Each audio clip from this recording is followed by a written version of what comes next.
Hey, everybody. Welcome to episode 2 of the From Trauma to Joy podcast. I'm your host, Mike McNamara, Mac to my friends.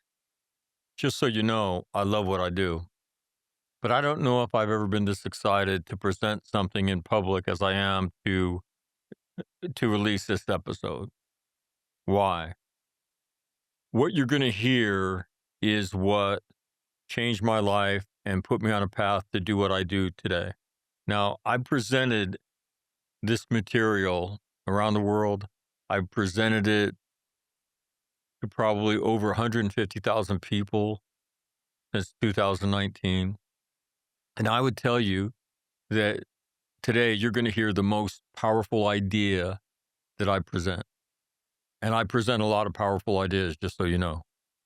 The episode is entitled The Wisdom That Transformed My Life.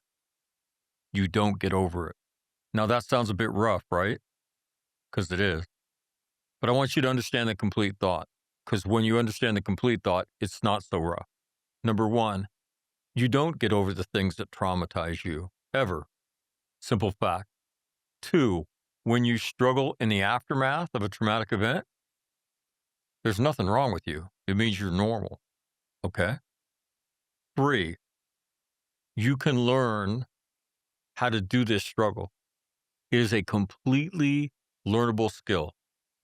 1,000%. I've seen so many people do it. Tim's done it. Wade's done it. I've done it. If we can do it, you can do it. And then the last thing and most important thing is that trauma is not a death sentence. You can still live a great life. And these discussions will show you exactly how to do that. This one, I believe, being the most important one of all. So, without further ado, here are my friends Wade Cates and Tim Lynch and our discussion of the wisdom that transformed my life. You don't get over it. Let's talk about the phrase, you don't get over it. I talked a little bit about ago when you talk to people that go through this, that walk this path, they'll tell you that, yeah, that was pretty jarring. So I heard it the day of a helicopter crash. 4 Marines are killed. One of my senior enlisted guys comes up to me and tells me I'll never get over it. And I didn't understand it at the time. And it's kind of jarring if you leave it at you'll never get over it. But Lance Y was my Dan Cohn. He opened this door to me. And let me build the complete thought out. And then I want Wade to talk about the benevolent Trojan horse. So the first thought is you're never going to get over it. And that's just straight up the truth. How could you? Think about it. Next, when you struggle, it's a natural byproduct of the traumatic event, which is never going away. So struggling in the aftermath is 1,000% normal. Hello? You can learn to do this struggle so that it transforms your life. And these guys have done it. I've done it. We've seen a ton of people do it. And that transformation leads you to live a great life. And those are the 4, that's the complete thought. I only heard you're never going to get over it. It's a little bit raw. So the complete thought has 4 elements. You don't get over it. Struggling's normal. 3, this is a learnable skill. You can learn how to do it. And if you learn how to do what we teach, you will transform your life and you will live a beautiful life. And these guys are testament to that. So Wade, talk about the benevolent Trojan horse and explain all this shit. Well, yeah, it's the truth properly delivered, right? The societal message again is time heals all. We'll get over it. That's not true. No, it's impossible. There's no way. Um, so when someone is in trauma or grief, there's a little bit of defense that goes up, protect themselves. It's a natural human response. But when someone speaks truth to them and says, "You will never get over this," it's like it's a benevolent Trojan horse. Now, I don't know how much this generation knows about Trojan horses. It didn't originate as a computer virus. It was a war tactic. There was a walled city. Now, I'm going to get in trouble because I don't remember which city. But anyway, and the army that was attacking couldn't attack it, so they built this giant wooden horse and left it outside the city gates as a gift. And then the people inside the city eventually came out, rolled the horse inside, and had this giant horse as a gift. Like they were all excited about it, and everybody went to bed. In the middle of the night, the horse opens up, and a bunch of soldiers come out, and they open the gates, and the city's sacked, gone. But the benevolence of the Trojan horse is it opens the gate to the defensive because it's true. And people are like, it opens their eyes. And you can roll that Trojan horse in there and begin to unpack these ideas: the right to emotion, the right to grief, the right to anger, uh, the right to recognize that you are changed, but you're still normal. And that's the benevolence of this Trojan horse. And until you consider those things, again, you're in this ignorant, fragile state, living this nightmarish, like, why can't I stop? Why can't I stop these thoughts? Why can't I stop these feelings? Why can't I erase? They don't use the word erase, but like, why? Well, do you think that's ever going to go away? And then they look at you and they're like, what? And if I had a nickel for every person that walked up to me and said, I've never heard anybody say that. And again, it's the truest shit that I know. And so, Timmy, Well, if you Google this and you start looking at what the experts have to say about it, the reason you've never heard it is because it indicates your need to see a therapist. You see, because you're dwelling on something, and you haven't been able to put it behind you and heal, and so you need to go to a therapist and who will anoint you with the proper new age words or whatnot so you can hold it or whatever it is they're doing. and don't forget the medication. And of course, and the medication. And so it's funny that when you explain the concept, when I first heard you talk about it, which I think was on the podcast before the class came about, I heard it. I'm like, oh, well, that's true. I can. There's something you're right, because I've had some things happen to me in the past that I mean, it's not that I dwell or obsess on them, but I've never forgotten them, and I've never felt particularly great about it. I would have been happy to have these things not happen to me, but it's not something that I dwell on. But when you use this term, you start throwing it into a search engine these days, and up it's going to come. Ah, you're broken. You haven't put it past you.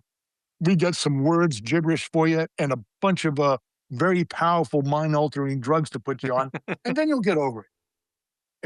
But you do need to see a therapist probably throughout the course of your life, so that and again, Of course. I talk about the mental health industrial complex, and I'm not anti-therapy and I'm not anti-medication. I'm anti-shitty therapy and I'm anti-unnecessary meds. And I would tell you that for most people, the best therapists you'll ever have are people like this. Okay. And I deliberately did this as opposed to this just to confuse them. Okay. So, but I can go to these guys and I can talk to them about anything. So I go to therapy all the time, but I go with people that are really close to me.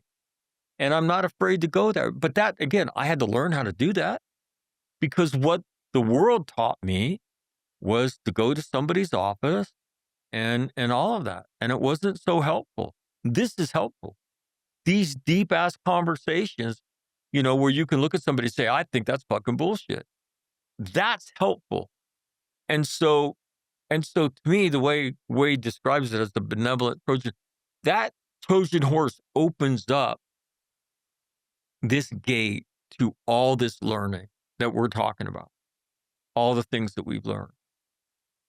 And it's jarring, though, when the first time you hear it, you're like, whoa, fuck, what is that? What do you mean? Okay. Just so everybody knows, as I said before, I'm not against therapy and medication, but I want you to go there as an informed consumer. I want you to interview them. I want you to hire them. Before you take a med, I want you to have them explain to you how you're going to get off this med.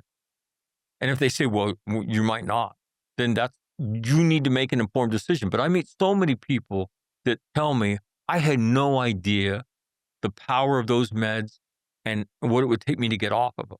So I want you to go, again, into the mental health system as an informed consumer. And we don't. We go there blindly. We trust too much. And again, if you look at the data says it's more art than science. Because if it was science, it would be fixed by now. Those numbers wouldn't be as they are. And so again, that's my admonition to everybody. I'm not anti-therapy or anti-medication. Go there as an informed consumer and be wary. And I would say there is a therapist I'd love to go to were he alive today, and that's Viktor Frankl. Because I know that if I were to talk to Viktor Frankl about what my problems are, why I'm feeling that I'm not uh, um, living a life 100% like I should be, and I don't feel that way now, but I sure used to. I know exactly what he'd tell me to do, and what he'd tell me to do is exactly what I'm doing. Help people. Go out into nature and experience that. The last thing he would tell you is, "Oh, I'm gonna give you some drugs, and we're just gonna sit here and talk about it more." That's not what his logotherapy is. This is what logotherapy is, and I just wanted to say that before I have to, unfortunately, I have to run. I've got things I've gotta do with my dad today. All right. And let me just make one comment about that. Sure. Frankl talked about treating things as mental illnesses that are normal in life. Mhm. And you can read the things he says, but he essentially says, today we go see a therapist for things we used to go see our pastor or rabbi or minister. They're normal things that happen in life that if you don't have somebody that you feel you can go to, you used to go to those people. Well, we don't do that anymore. You shouldn't have to go to therapy to deal with something that's certain to happen to you in life, which is a traumatic event, right? Mhm. Nobody gets to the car wash without getting wet. But that's what we set up today. And so we've created an incredibly profitable industry, both therapists and pharmaceuticals, with this single approach. And I think our collective position is there's better ways to do it. Timmy, Hey, thanks for joining us. sorry to leave early, men, but, you guys have a great rest of the day. All right. Alright? Bye, Thank buddy. you. See you soon. You bet. All right. So we continue without Tim Lynch. Viktor Frankl, for those of you who don't know, wrote a mental wellness or fitness classic entitled Man's Search for Meaning. He is a survivor. He was a psychiatrist and then was put into the Nazi concentration camps of World War II. So kind of an interesting place for somebody who does analysis on the human brain and people. An incredible experience for him as a professional, as opposed to the part of him being a human being stuck in that thing. And then he survives the concentration camp system. His entire family is murdered by the Germans. He gets out and he writes a book called Man's Search for Meaning, which if you haven't read it, you should read it. And that's who Tim was talking about. So Wade, any thoughts on Viktor Frankl? The insights from that, are tremendous.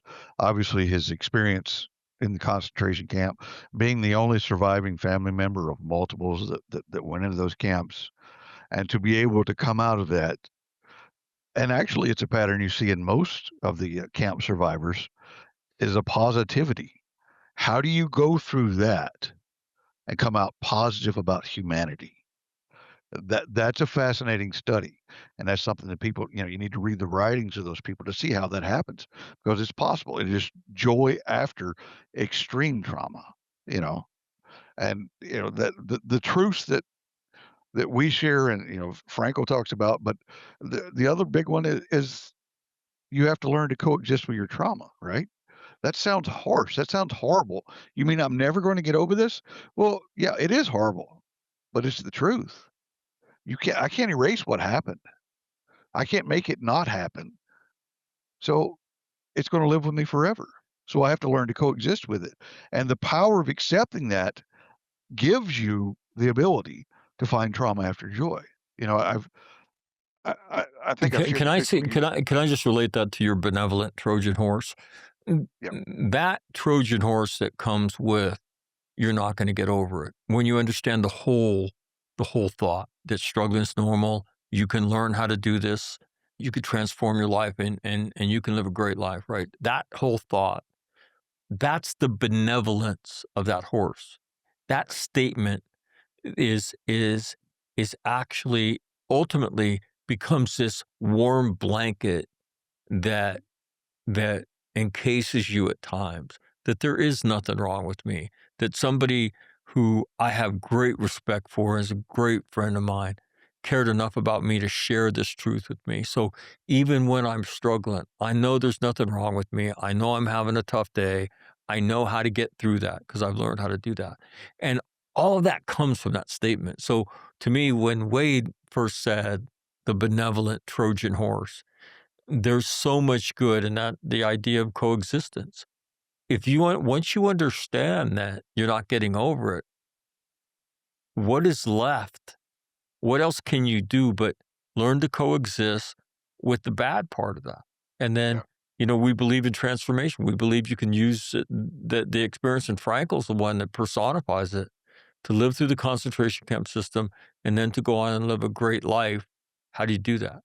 He's a great example of the idea of transformation.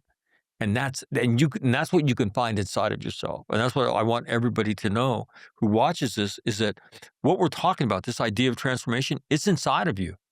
It starts with learning these things that we're talking about. That wisdom that gets created creates a strength in you.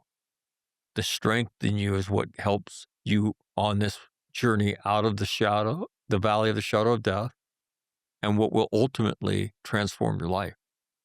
And again, I go back to what makes the horse benevolent is the horse's strength.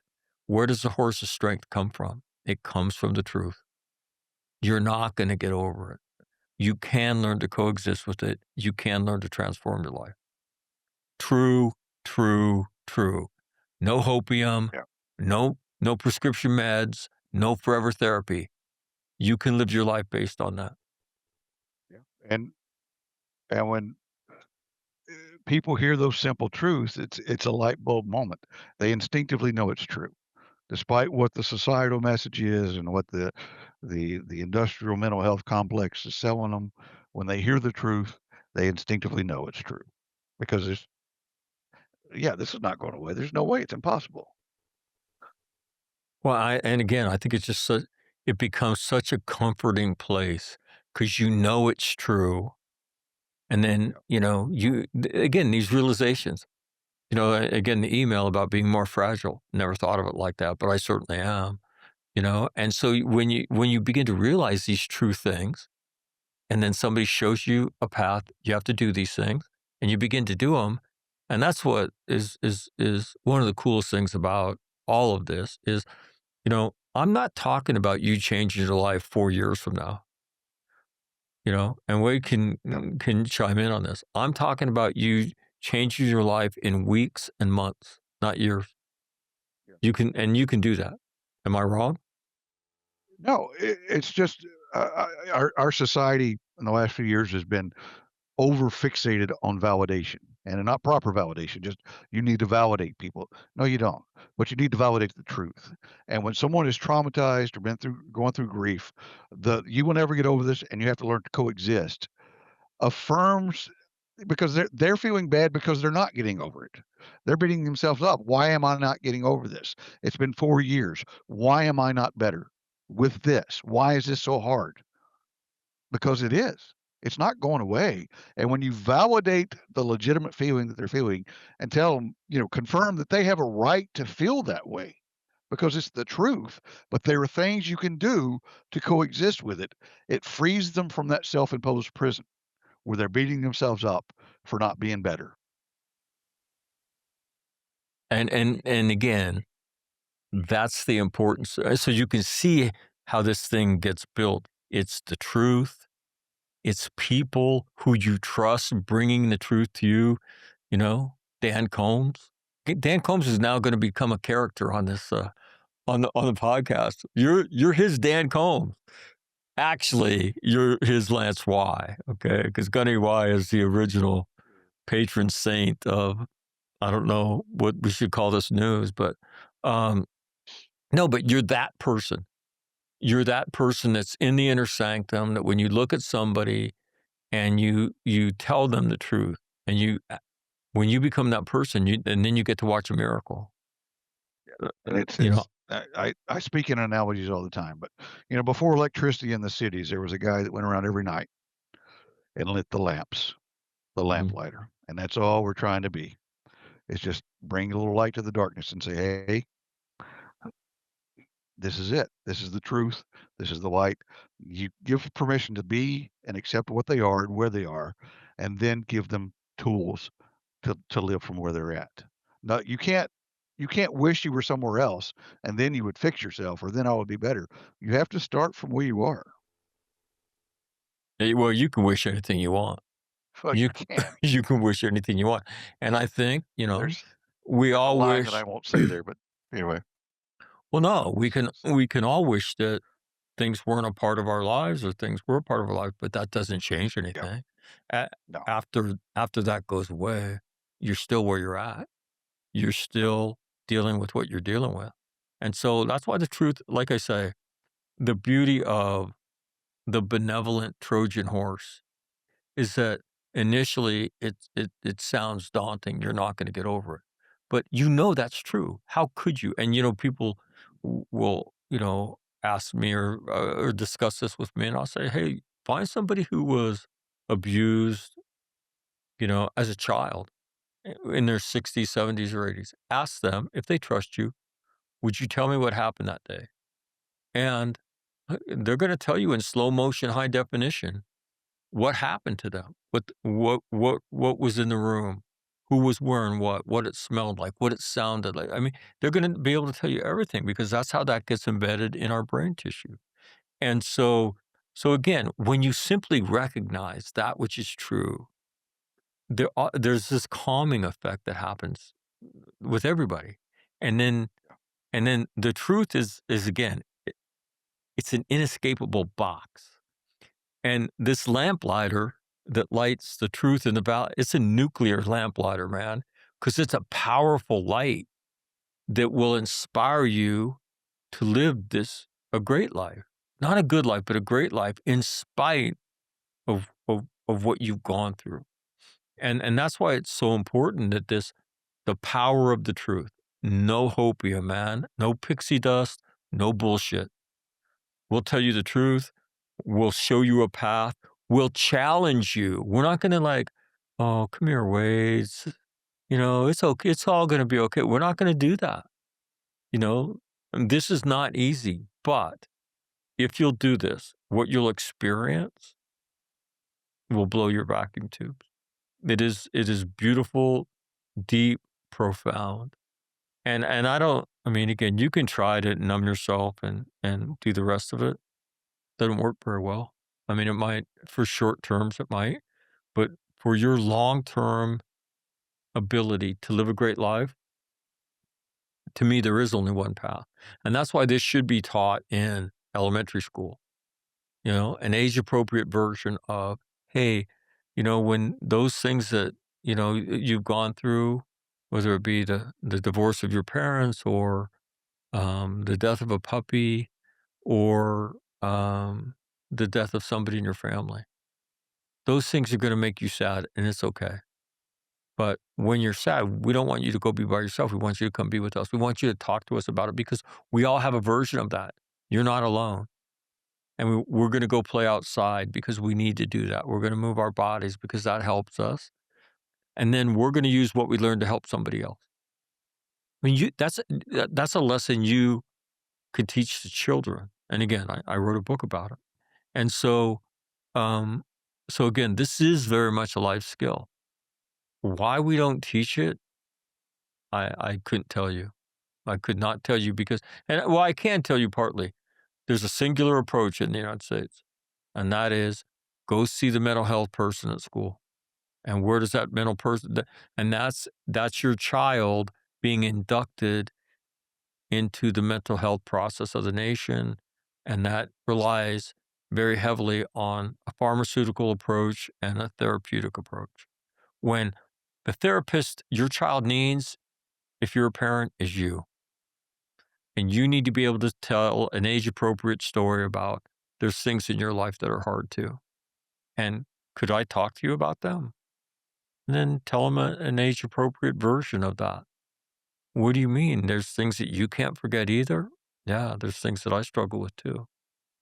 Well, now they're not alone anymore, right? And maybe the greatest bridge that you cross in all this is the realization that you're not alone, that everybody around you is dealing with a version of their stuff. And I'll tell you this, what's been amazing to me is people that I've known for a long time that have come up to me and said, "Hey, can I tell you a story?" And they'll tell you about what went on in their home, and you knew their family, and you didn't have a clue, man. You did not have a clue about the abuse that was going on inside, and they never said a word about it. And so assume that everybody you know is going through something similar, and that maybe you can be an agent of change for them. But again, that's why this benevolent Trojan horse that starts with "you're not going to get over it," um, and ultimately becomes this warm blanket that you put around yourself when you're struggling. Because you take that breath and you think, "Okay, I know how to do this." Oh, all right, Wade. Final thought after all of this. No, it's just, the principles of Viktor Frankl, and I'm sure they will come up repeatedly through this because he was such a wise man and went through so much. You'll never get over this. Be a lamplighter, help others, and just stay. This is a marathon. It's not a one and done. These are these emotions that you deal with, you're going to deal with again. But if you learn the principles of how to properly deal with emotions, then they're much easier to deal with. Well, and I say this, um, but it allows you to be gentle with yourself because you're the things that you go through, they're just normal human reactions, man. But somehow or other, we've convinced ourselves that we're not supposed to experience them. Well, why do I get so down? Why do I? Because it was hard. You're disappointed. That person betrayed you. That profoundly affected you because you didn't think that would ever happen. So why does it bother you? Because it does. Because you're a human being. And so be gentle with yourself and then do the things you're supposed to do for you. You're going to carry those emotions for a long time, forever. But you can still live a great life. And it's that gentleness that again, things you never thought you would conclude as I began to go down this road. The whole idea of you've got to learn how to be gentle with yourself because life is hard. It gets hard for all of us. Nowhere in Wade's existence did he think that he would walk down the path that he's walking in his life. It's just not, you're not supposed to be that way. It's not supposed to be that way. And in my life, as a kid, there's no way I would have told you my life. I would have dealt with the things I've dealt with in my life. No, life's hard, man. Life gets hard and you've got to be up for the challenge. And again, when faced with adversity, you have a couple choices, in my opinion. You can embrace the truth. You can become stronger and you can transform yourself, or you can go into a system that will numb the symptoms and let you come talk about it to somebody you don't know very well every few weeks. And I think in terms of the whole triage thing, the least intrusive, most productive thing for you to do is to become wiser, to become stronger, and to transform your life. I believe that in my heart of hearts, and I've seen it so many times. So, Wade, we'll let you get back on the road. We appreciate you doing this today, and as My privilege. Timmy as well. Timmy down in Florida with his family. So, um, have a great day. Be safe. Catch you next time. All right, that'll do it for me and Debo here, um, this episode dedicated to the idea that you don't get over it. And I love the way that Wade articulates the benevolent Trojan horse. So this thing that sounds so, and looks ominous when you first hear it ultimately becomes a very gentle reminder to you that you don't get over it. You are a human being. And these events create emotions, and you have to understand that emotions are involuntary. So you're going to learn how to surf that. Then you're going to do what you need to do so that you can live a great life. And so, again, if you have a question or a comment, you can go ahead and send it to Mac at fromtraumatojoy.com. And like we did at the first part of the show. So thank you very much for taking the time to listen to this. And again, this path from trauma to joy is real. I don't care who you are. I don't care where you come from. I don't care what you've been through. If all the people I've seen do it can do it, then you can do it too.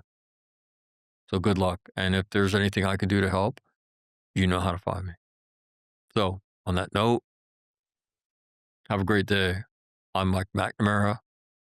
This is my puppy Debo for Tim Lynch and for Wade Cates. Thank you very much for making us part of your day. God bless you. Oh, and one more thing. Don't be afraid to like, share, and subscribe to this.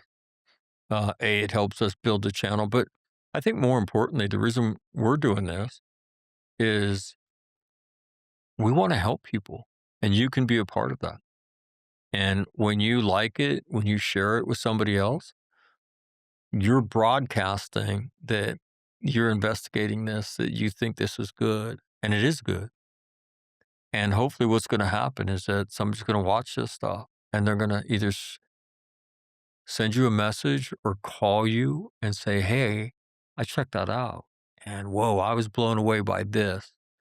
And that's a door opening for you to have a conversation that might save somebody's life. And so by all means, like, share, and subscribe to this and get in the business of helping other people. And that was Viktor Frankl's great message, to give meaning to your suffering. And that's the whole key to transformation. You can do that. So until next time, me and Debo and Jojo say, what's up? And we'll see you later.